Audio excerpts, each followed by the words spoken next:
back to the channel, guys. This time I'm reviewing my 2012 Lexus ISF. And as you can see from the intro, this isn't your roommate's IS 250. This is the real deal big V8 ISF. They took a normal IS and they put this V8 engine in it, widened the track, wider tires, wider fenders, bigger brakes, different suspension. This car basically target was to go after the BMW M3. And Lexus did a pretty good job for their first attempt. This car does 0 to 60 in 4.5 seconds and runs a quarter mile in 12.9 at 111 miles an hour. And some of you guys may have already seen this car from several videos. It's been out for a while. This car came out in 2008. Unfortunately, when it came out, it was really stiff. The suspension was overly stiff, I would say. The steering was too stiff. And that was a little bit of an understatement. I mean, you could drive to work on your 30-minute commute and you'd feel like you have your chest and arm workout done for the day because of how tight the steering was. But over the years, Lexus have made several improvements, several enhancements. And this one is a 2012, so it's received majority of the updates, including the retuned suspension, which gives it a little more compliant ride, and it's got a little bit wider tires. It's recalibrated and actually helped the lap times a little bit better. I think it actually slotted itself in between the Mercedes and the M3. Now, while the M3 and the Mercedes have moved on to forced induction, Lexus has kept its naturally aspirated V8. They're using the same engine in the RCF and a GSF. Unfortunately, you cannot buy the ISF anymore. They have the F Sports, which we can cover later in the video, but the F Sport is just aesthetic modifications. It doesn't have the full on aggressiveness as the true F. So we'll move on to some details. We'll start here. I'm just going to show you guys just the key, because the Lexus theme is blue, blue F and the contrast. And to show you here, even the key, it has the Lexus F logo, the blue contrast stitching. I really appreciate these little details. And I'm going to take the key out so you can see the actual key itself. And you can see here, you got an F logo embroidered in the actual key. And I appreciate that. I like when keys, it's little things like that, like the key fobs, make you feel like you have the special car. So to get in the car, and you can see here, it has a lot of the features. Just like I said, you got to keep in mind that this car was initially started off as 2008, and like I said, they made a lot of changes, but the basics, the general the dynamics of the car is still a little bit older technology. But back then they did have the smart key, which I'll show you here, and if you're familiar with it, I go over it in every video. But it does have an actual physical button to lock the car and then unlock it. There you go. Lock again. Unfortunately, there's only on the two front doors. The back door has no sensors, no button. So get in here, open up the car, and inside you'll see the theme is continued. The blue contrast stitching, nice F logo. It's got aluminum racing pedal, and I think ever since 2011 they started putting the blue little patch on the steering wheel, but you can see it's got the leather wrap steering wheel with blue contrast stitching. Everywhere you look, you see the contrast stitching. I really like that. And one thing I like too is the seats. If you can see here, the seats have the blue perforations. And what the seat was originally a blue seat, and they have basically, when they did perforations, you can see the blue behind it. I like that detail with that as well. carbon fiber look trim. All windows are fully automatic. You have 3 positions for memory seats as well as the passenger seat. So if you have certain people or certain settings, maybe you have a car seat back here and you want to have that seat go into that certain position without having to move it, it's a quick access to adjust those seats. Auto dimming rearview mirror, and the side mirrors dim as well. So we'll hop in the car, and you can see it's got home link for the garage. Aluminum paddle shifters, has automatic headlights, rain sensing wipers, Mark Levinson surround sound, which was an option. I recommend getting the Mark Levinson, and it has automatic climate control. It's got the hard drive based navigation. All the ISFs from 2010 and above received the hard drive based navigation instead of the DVD based, and that gives you a little faster loading times. You can have it's quicker to start up, and they added Lexus Inform. I think in 2013 they added the Lexus apps where you can get like Pandora, iHeartRadio, things like that in there. So push button start, my keys in my pocket, foot's on the brake, light turns green, and we're gonna start the car. Let's see. And you can see it's got a power tilt telescopic steering wheel, and that wheel comes out, and hold on one second, start that. That's my dash camera, so we can ignore that. That's not part of the feature in this car. This car does have 59,000 miles. I try to keep the miles low in this car because I feel like it'll be something you know, valuable later on. I try to keep it original. I don't want to modify it, even though it's tempting. I do really want to put exhaust headers on this car, but I just want to keep it original for now. Ever since 2011, they added the center gauge cluster, which is Lexus is doing that now. Every car now, they're kind of, all the F branded cars do this big tachometer. And at first I was a little partial. At first I didn't like it. I preferred, you know, the 08, the 2010 setup where you have the speedometer on one side, tachometer on the other side. But I've grown to like it, and it does have shift lights. When you're using the manual mode, you get progressive shift lights to let you know when you're coming close to red line, along with additional beep. Let's see. There's different settings in here. So if you look here at the top left of this dash, you can see the range of the gas fuel, and I have 18 averaging. That's me with my driving aspect. I've actually received 23 mile per gallon averagely, typically on the highway. My best to date was like around 27 mile per gallon. This is a really quiet, comfortable car. I mean, you'd think for its performance it would be very rough, and like I said, with the updates with the suspension, I test drove with a couple 08s and I thought they were okay, but once I drove the 12, it does have a little softness to it, but overall it makes it a good, comfortable car. With the dampening, it's still a little tight, so over some bumps you still get that little jostle feeling, but it's very tolerable. So as we continue here, we have, let's see, average speed, gear position. So when you're in, we actually go in gear. As a car shifts, you can actually see what gear it goes up to. And this is an 8-speed automatic. Lexus calls this the direct shift automatic. And this automatic is probably one of the fastest, it's one of the quickest shifting automatics I've experienced. And you think about it for its time, you know, from 2008, this car had probably one of the quicker shifting automatics, and it was near dual clutch speed. That was only when you're using the paddle shifters. I noticed if you're just in drive, even the sport mode, the transmission doesn't shift nearly as quick, but when you're using the paddle shift and you're shifting near a red line, it fires off those shifts so quick. I mean, it you could almost fool you. You think it'll have like a dual clutch transmission. And then we have here, there are settings where you can have a second set of wheels with tires. let's say if you go to a track and you want to have your track wheels, you can have your tire pressure monitoring on those separate set of wheels without having to worry about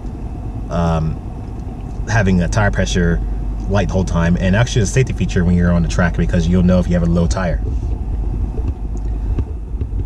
So as you go into the center console, and you know, you got your normal ashtray, 12-volt outlet, looks like more like a cigarette lighter. I don't smoke, so I don't really need that. You got heated seats. You just roll it here. If you did, some of the ISS had like a ventilated seat where you roll the opposite way and you have ventilated, but the ISF did not come with a ventilated seat option. You have a cup holder here, one cup holder here. You got a second cup holder on the other side. If I can steer this gimbal the right way.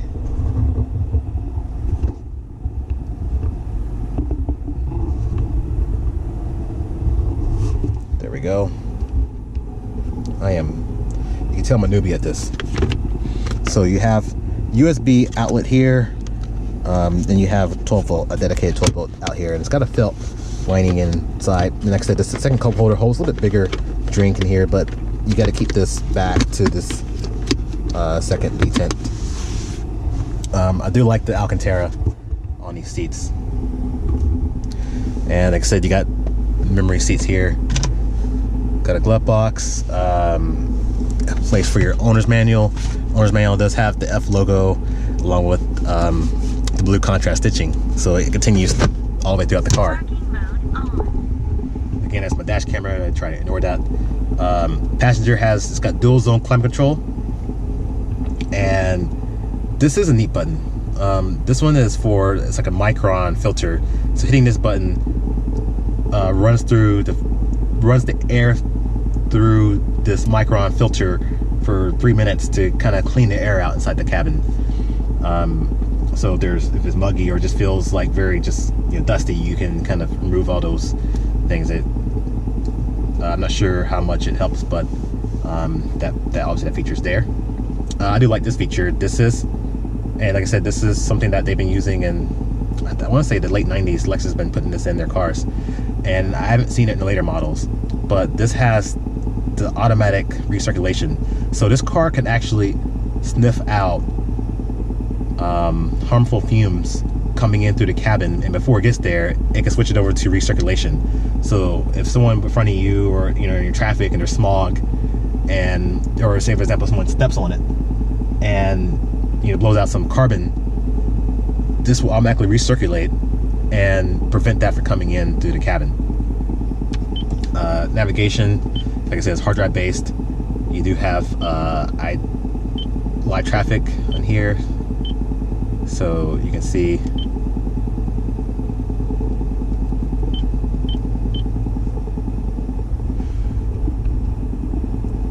just general like the traffic area where you are,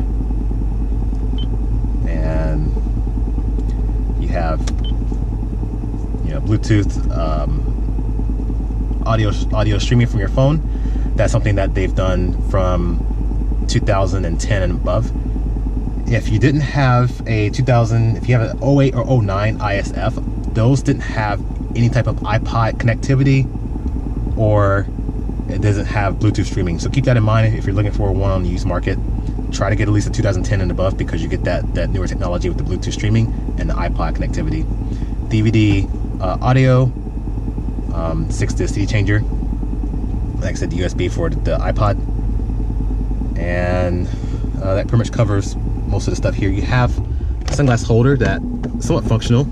It can keep your sunglasses up here, and you got a sunroof, as well as Lexus Safety Connect, which is basically like OnStar. It's power, tilt, and sliding sunroof.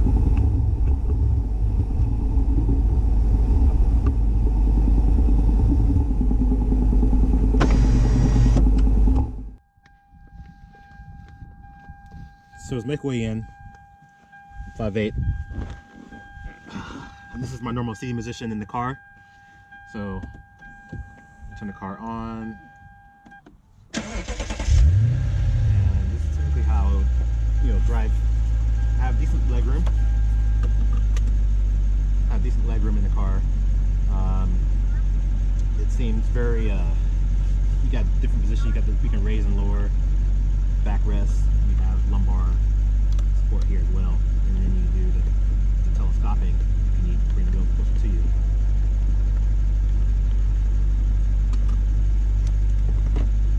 So that's the front seat. And when you turn the car off, the wheel does slide and tilt away from you. There's also knee airbag too, so another feature there. I think both sides have knee airbags. Okay, this is where one of the car's weakness is the back seat, because I'm not that big, and you can see I'm pretty tight in here. Doesn't have very much room. I would say the back seat is suitable for small children, or if adults can sit back here. I would say just only a short ride. And the difference with the ISF only seats 2 back here. There's only just a small little panel, but it is only 2 occupants can occupy this. And you can see there's no additional seat belt. And I'm gonna show that here in a second. As you can see, what I was talking about, no seat there. Just another F logo and just a panel. You do have pass-through for the trunk if you need that, and you have 2 more cup holders back here. You have optional air vents, along with a little ashtray for smokers, but that's their thing. Trunk room is okay. It's not the best. I mean, if you're traveling with a lot of people, I would not think this would be the car to do it. But like I said, if you had a smaller family, maybe 1 inch person, that might be okay.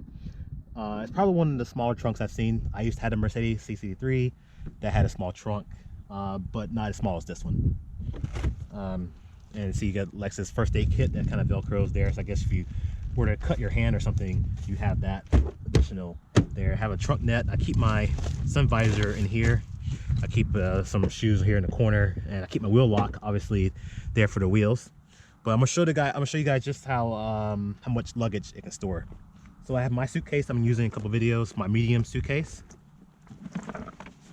And you can see going in here, it takes up, I'm up against the back, and it takes up a front of the room. And I have a carry-on size suitcase. I'm gonna toss this in here. And that's about it. I might could fit a couple little bags here, maybe stack, another bag. I'm not sure if I could fit a full suitcase, but this is pretty much it for luggage. All right, so this is where all the work happens. This is their 5-liter V8. It makes 416 horsepower at 6,600 RPM and 300, I think I said 379 earlier in the video, but I was wrong. It's actually 371 pound-feet of torque. And that torque came on full at 5,200 RPM. This engine was, it's got port and direct injection, titanium valves. I mean, this engine is pretty much bulletproof. And I've ran this on a couple of track days, and both times it never burned, not even a drop of oil. The engine code on this car is the 2UR-GSE, and that is the same engine that they're putting in the GSF and the RCF. Obviously, those cars are a little bit heavier. They make a little bit more power. I did test drive an RCF. I did feel the additional power, but for some reason it just didn't feel quite the same as ISF, and it's hard to explain. I guess you had to drive one to really see the difference. It felt more softer, more modernized, to a point where it didn't have this aggressiveness like the ISF does. I mean, even just the sound was a little bit quieter, and a little disappointed because I really wish Lexus would have continued the ISF. I mean, if they were to make another one, I'll probably be first in line to place my order, because the new style of the IS is really it's really cool, really menacing compared to this style now, which is, like I said, is starting to show, it's getting a little long in the tooth. But if they can put this engine in the new IS, I would be first one. I'm sure a lot of people feel the same way. Another thing too with these headlights, and I don't know what Lexus is thinking. Don't mind these little covers. I have these films over to protect, but Lexus, when they first came out, in, like I said, 2008, and they've been using the same lights since 2006, they had the adaptive function. They swiveled, they leveled, and so you turn, you're driving around the turns, they would help, what they call it, the AFS, they would turn. In 2011, they deleted that option. So now all it is just leveling. I wasn't sure why. I mean, I do like these lights better because they have the black housing, and you get the Lexus, some people call it Nike swoosh or check marks, but I like these Daytona lights. But I was disappointed Lexus removed the swiveling function. So I'll turn this on.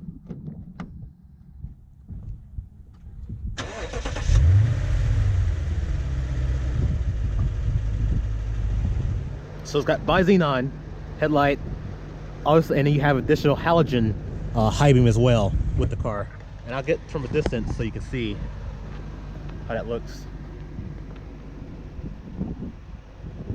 Obviously Lexus spindle grille, which you're been doing that now with their newer cars. Now most of the cars have that Audi-like giant grille.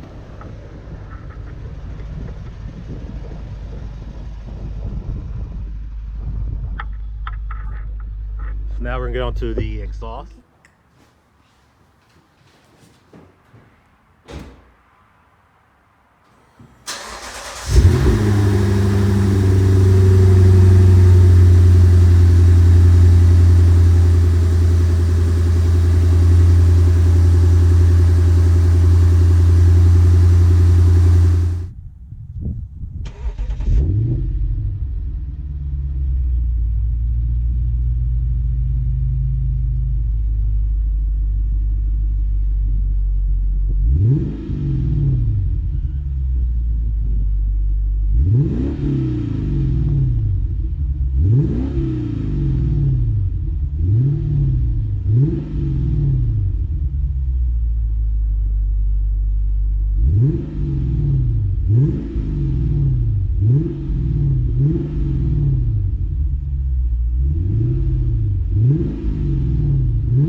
Driving the ISF, and as you can tell, it drives very Lexus-like, smooth, quiet. It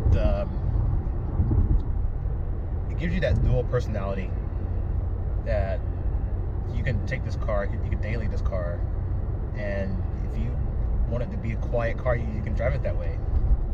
It's only above a certain RPM where, and I'm sure you've seen in other videos, where this car can transform itself almost like a Jekyll and Hyde like personality, but it really transforms itself. And how Lexus achieves that is there's no artificial sound, but they use a flap basically that's inside the intake. So above 3,500 RPMs or 3,600 RPMs, this flap opens up and it opens the secondary intake, and this car makes the most intoxicating sound. It's addicting. It's pure intake noise from the engine, but for a V8 to make that sound, I enjoy it. It makes me want to drive like that even more. But as you see, we're going over a few bumps and I'm not being jostled around. The car is absorbing them. I don't have nearly as many complaints with the ride as what I did with the 08 and 09 models.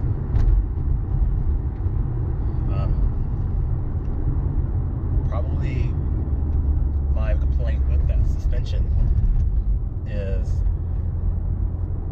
and I know that Lexus definitely when they retuned it, but on the track I did feel a lot of understeer, a lot more body roll than I would prefer. It's not necessarily a bad thing, especially for a car that can do two of everything. But for me, I was looking for something a little bit more on the street. It handles great. My next thing with this car is the Lexus, the F badging. they didn't give this car a chance to really develop. 2008, people were still unfamiliar with, you know, an F. Everybody knew what an F was. I mean, nobody really knew what an F was. I mean, people knew what an M was on the M car. They see M, they're like, all right, that's the performance. They see AMG on the Mercedes, they knew that was performance. When they saw F on Lexus, they didn't know. And this car took some time to develop itself. Then in 2010 or 2011, Lexus decided to do this whole F Sport theme. And it's gotten out of hand to a point where now they're putting F Sport on RX, F Sport on an ES. I mean, if someone's buying an ES, why would they want an F Sport? But now it's just confusing people, because people now see F Sport more than they see F. And it's making it to a point where F Sport, not an F. And there's two different logos. You know, you see the fender badge and it says F. People automatically think, oh, that's the F Sport. You know, I think people ask me all the time, you know, which car do you have? I said I have the ISF. Next question is always following, which one, the 350 or the 250? And I'm thinking neither one. It's the F. So that's my complaint. I think Lexus should have gave the F more time to develop. I mean, BMW's been using M's for decades, you know, before. So now I think they can get away with using M Sports for a lot of their cars, because people already know what a true M is. AMG is the same way. But I just think that they should have gave it a little more time to develop before you start putting the M Sports and everything. So, but I want to just show you guys this dual intake personality, just thing. I'm gonna downshift into I'm gonna do fourth gear. That way you guys can hear what it changes over. I'm just gonna step on it from around 2,000 RPM. Floor it right now. And just makes this growl. I mean, I enjoy it.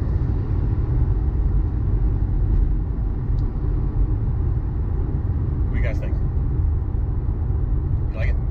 Like the sound? Yeah? Alright.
I've seen this car do 0 to 60, and I've seen as low as 4. I've seen claims as low as 4.2. I think those might be a little bit more optimistic, but I think anywhere between the 4.5, 4.9 range is more realistic. 0 to 60 time. Right, so we're back into it. Got a little sprinkle, but I mean, this car just pulls.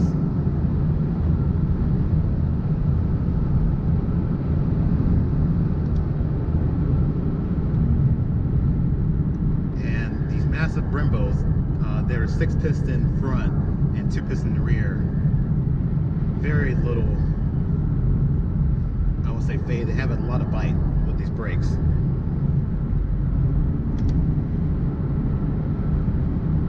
And these shifts come like lightning fast. When I'm in manual mode, sport mode, I can't explain how fast. I wouldn't go as far as saying like it's like a go clutch, transmission, but it's nearly there. I love these downshifts. When it blips the throttle, you can definitely hear the intake as it blips. And I'm gonna show you just how fast. And this is gonna show the speed of the paddle shifter, because I'm gonna shift that red line. And I'm gonna show you how fast it is from the time I actually engage the shifter and when the actual car shifts. So we're going now. And it goes. And it just keeps going. This car just handles.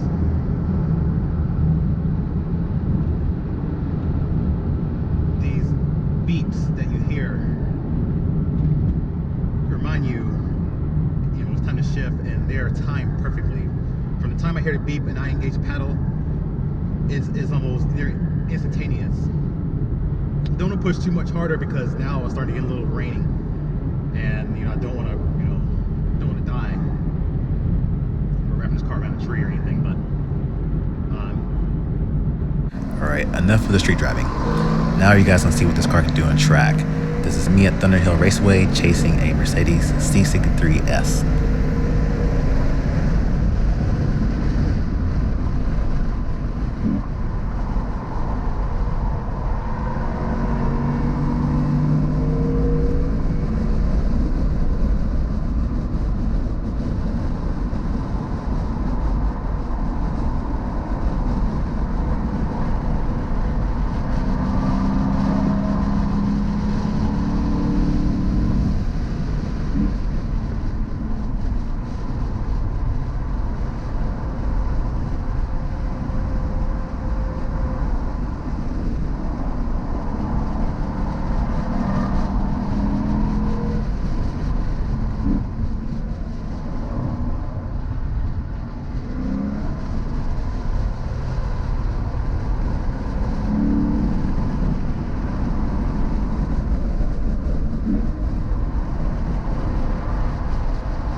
This concludes this video of the ISF. If you guys like it, please drop me a comment below. Tell me what you guys think if you want to see more of.